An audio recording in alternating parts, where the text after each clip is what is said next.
జాగృతి అధ్యక్షురాలు కవిత కీలక వ్యాఖ్యలు చేశారు. డాడీ మోదీ చిన్న మోదీ పనే తన పోరాటం అన్నారు. మంచి ముహూర్తం చూసుకుని కొత్త పార్టీని ప్రకటిస్తామని చెప్పారు.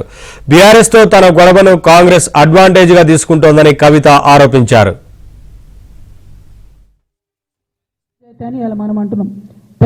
మనం అబద్ధాలు ఆడుకుంటూ పోయినాం అనుకో, మన అర్థం పర్థం ఉండదు. మనం పేదవాడికి సేవ చేయాలనుకుంటున్నాం, కానీ మనం ₹1 దానం చేయలేదు అనుకో, దానికి అర్థం ఉండదు కదా.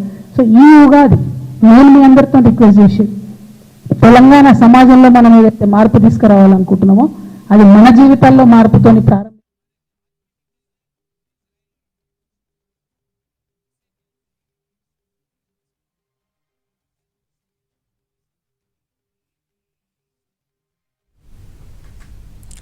వివరాలు మా ప్రతినిధి నరేష్ అందిస్తారు. నరేష్, తెలంగాణ జాగృతి అధ్యక్షులు కొత్త పార్టీ ప్రకటనకు రంగం సిద్ధమవుతుంది. ఆమె ఉగాది సందర్భంగా కొన్ని కీలకమైన వ్యాఖ్యలు చేశారు. కొత్త పార్టీ ప్రకటన ఇంకొక 40 నుంచి 45 రోజుల్లో ఉండే అవకాశం ఉందంటూ కూడా ఆమె పార్టీకి సంబంధించిన కసరత్తు జరుగుతుందనేది కవిత చెప్తున్నమాట. అదేవిధంగా పార్టీ పేరుకు సంబంధించి ఇప్పటికే ఢిల్లీ వేదికగా దానికి సంబంధించిన కసరత్తు కూడా పెద్ద స్థాయిలో జరుగుతుంది. ఇక కవిత కాసేపటి క్రితమే కొన్ని కీలక వ్యాఖ్యలు చేశారు. కొత్త పార్టీ ప్రకటన తర్వాత డాడీ మోడీ చిన్న మోడీ అంటే కేసీఆర్ కావచ్చు, ప్రధానమంత్రి నరేంద్ర మోడీ కావచ్చు, ఇక్కడ ఉన్న రేవంత్ రెడ్డి కావచ్చు ముఖ్యమంత్రి, వీళ్ళందరి మీద కూడా అందరికీ కూడా తాను సమాన దూరంగా ఉంటాను, ఖచ్చితంగా అందరి మీద తన పోరాటం ఉంటుంది, ఎవరితో కూడా తనకు రాజీ పడే ప్రసక్తే లేదు, కాబట్టి తన పెట్టబోయే కొత్త పార్టీ ఖచ్చితంగా సక్సెస్ అవుతుంది, తెలంగాణలో ఉన్న యువతకు తాను అవకాశం ఇవ్వబోతున్నాననేది కూడా కవిత చెప్తున్న మాట. ఇక ప్రస్తుతం బీఆర్ఎస్ నుంచి కవిత సస్పెండ్ అయిన తర్వాత జరుగుతున్న పరిణామాలన్నింటినీ కూడా కాంగ్రెస్ పార్టీ అడ్వాంటేజ్గా తీసుకుంటుంది.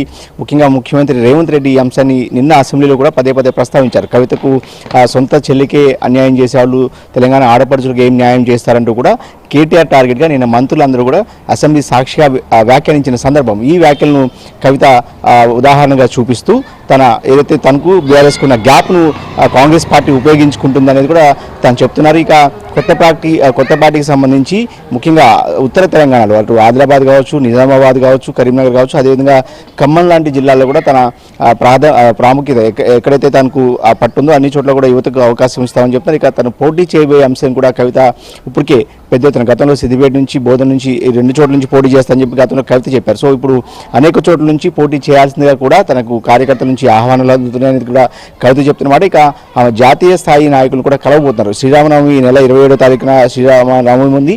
సో శ్రీరామనవమి తర్వాత జాతీయ స్థాయి నాయకులను కలిసి అందరి ఆశీస్సులు తీసుకుని ఆమె కొత్త రాజకీయ పార్టీని ఏర్పాటు చేయబోతున్నట్టు కూడా కవిత చెప్పారు. సో ఏదేమైనప్పటికీ కూడా ఇప్పటికే తెలంగాణ రాజకీయాల్లో కవిత ఎపిసోడ్ చాలా కీలకంగా మారింది. ఈ నేపథ్యంలోనే కవిత చేసిన కామెంట్స్ కూడా కాస్త ఇంట్రెస్టింగ్గా ఉన్నాయి. కొత్త పార్టీకి సంబంధించిన కసరత్తు అయితే పెద్ద స్థాయిలో జరుగుతున్నట్టు చెప్తున్నారు.